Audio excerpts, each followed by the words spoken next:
Hello friends, welcome back to my channel. और ये है दोपहर का टाइम और यहाँ पर मैंने मॉर्निंग का सारा काम फिनिश कर लिया था। और सब जब घर का सारा काम फिनिश हो गया था मेरा, तो मैं यहाँ पर जो है घी निकालने की तैयारियाँ कर रही थी। घी निकाल रही थी और काफ़ी सारी मलाई इकट्ठी हो गई थी फ्रिज में ना, तो मैंने सोचा आज घी निकाल लेती हूँ मैं। तो सारा काम ख़त्म करने के बाद ही मैं घी का काम शुरू करती हूँ। और यहाँ पर जो है ब्लेंडर से ही मैं घी निकालती हूँ। और आप व्लॉग एंड तक ज़रूर देखिएगा, क्योंकि किस आपको ट्रिक बताऊंगी कि किस तरीके से मैं विंटर सीज़न में और गर्मियों में किस तरीके से घी निकालती हूँ और ज़्यादा से ज़्यादा घी निकलता है। कम मलाई में ज़्यादा से ज़्यादा घी किस तरीके से निकलता है, ये मैं आपको बताऊंगी। देखिए, सर्दियों के मौसम में तो सभी लोग फ्रिज की कूलिंग कम कर देते हैं। अगर आपके फ्रिज की कूलिंग कम है तो आप जो है 10 मिनट पहले ही मलाई निकालिए फ्रिज में से, जब आपको घी निकालना है। तो यहाँ पर मैंने जो है 10 मिनट पहले ही मलाई फ्रिज में से निकाली थी और ब्लेंडर से। और उसमें मैंने जैसे 5 कटोरी मलाई है तो मैं 2-2 कटोरी करके ही मलाई निकालती हूँ, सारी मलाई एक साथ नहीं निकालती हूँ। तो 2 कटोरी मैंने मलाई इसमें बड़े पतीले में डाली थी और उसमें मैंने 2 गिलास मैंने पानी डाला था। पानी भी मैं ज़्यादा ठंडा नहीं डालती हूँ और गर्म भी नहीं डालती हूँ। जो भी आप खाना बनाने के लिए पानी भर के रखते हैं डेली किचन में, वही नॉर्मल पानी इसमें डालना है सर्दियों के मौसम में। तो ब्लेंडर से आप घी निकालेंगे ना इस तरीके से और नॉर्मल पानी डालेंगे सर्दियों के मौसम में, तो फटाफट से घी निकल जाता है, बिल्कुल भी टाइम नहीं लगता। क्योंकि सर्दियों में ना मोस्टली सभी के साथ ऐसा होता है कि घी निकालने में हालत ही ख़राब हो जाती है। क्योंकि ना सर्दियों के मौसम में घुमाते रहो या फिर अगर चमचे से घुमा रहे हैं या फिर ब्लेंडर से घुमा रहे हैं तो निकलता ही नहीं है। तो यहाँ पर ये ट्रिक आजमाइए सर्दियों के मौसम में, बहुत ही ईजीली आपका घी निकल जाएगा और ज़्यादा से ज़्यादा कम मलाई में और ज़्यादा से ज़्यादा घी निकलेगा। और ये देखिए कितनी अच्छी तरीके से मक्खन निकल आया है। और बहुत ही कम मलाई मैंने इसमें ली थी, 2 कटोरी छोटी कटोरी मैंने मलाई ली थी।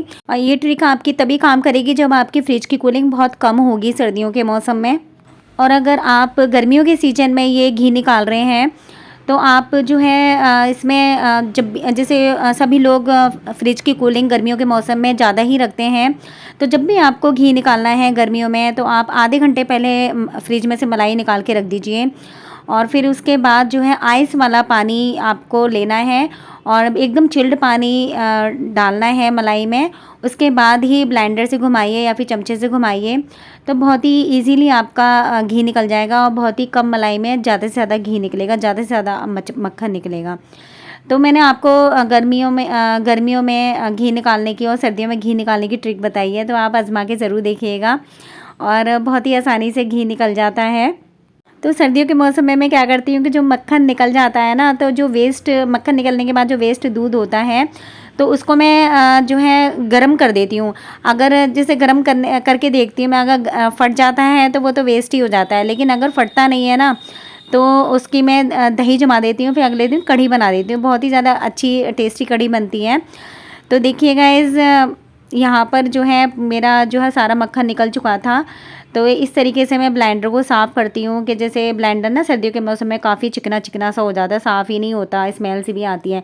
तो मैंने बड़े पतीले में ना गर्म पानी किया था और जो है बिल्कुल भी टेढ़ा करके नहीं धोती मैं, क्योंकि ब्लेंडर में ना पानी जाने का डर रहता है।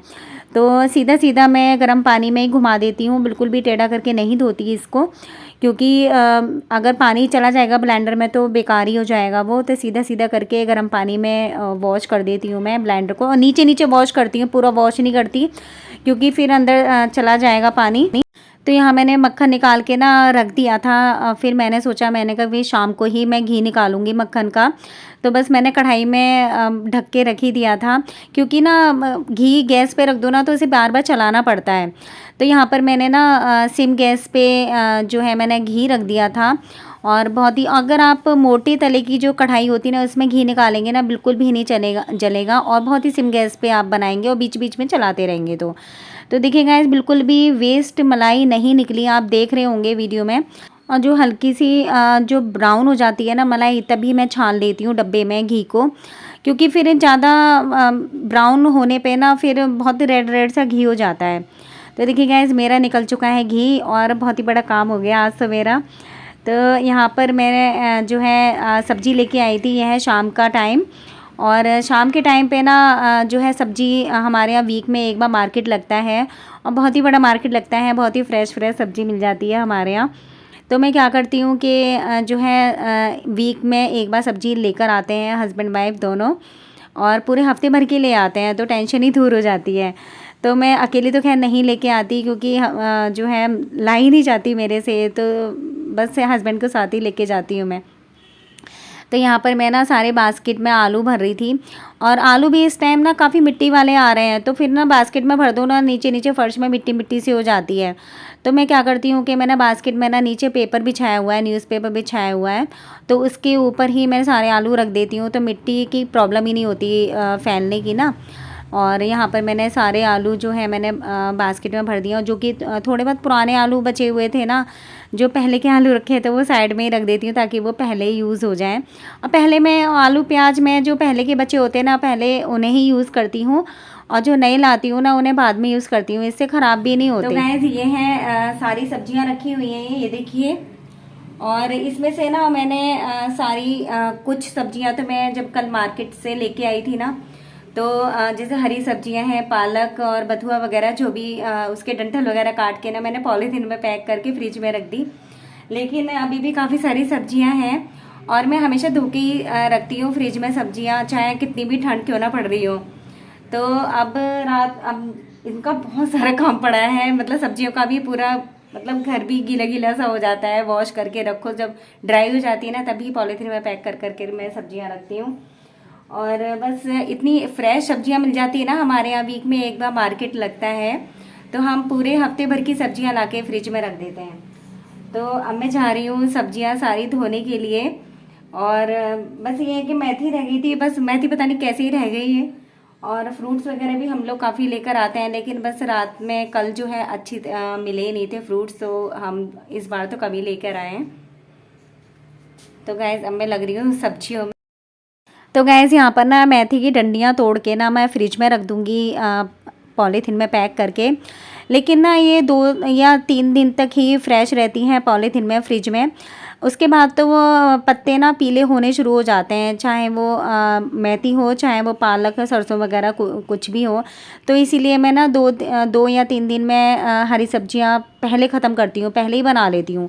और जो बाकी सब्जियाँ होती हैं ना उन्हें बनाती हूँ मैं बाद में।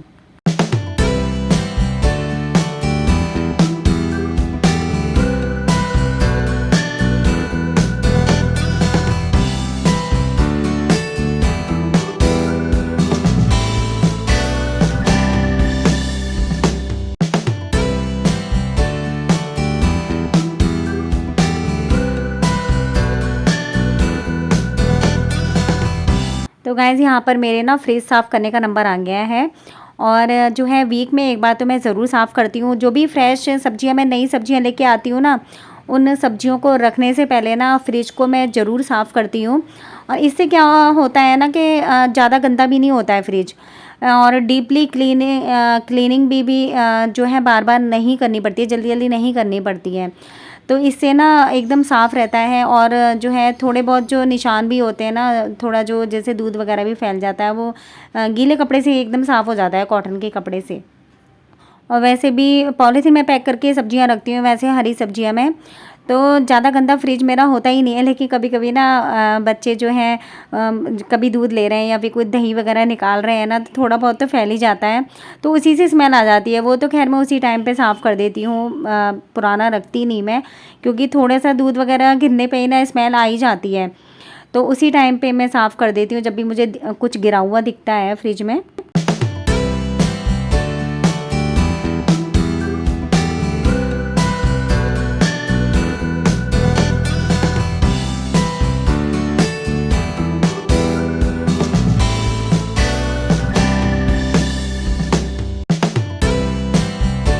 तो गाइज़ यहीं पे मैं ब्लॉग का एंड कर रही हूँ। वीडियो पसंद आया हो तो लाइक करिएगा, शेयर करिएगा और चैनल को करिएगा सब्सक्राइब, और मिलते हैं नए ब्लॉग के साथ। Take care, bye bye.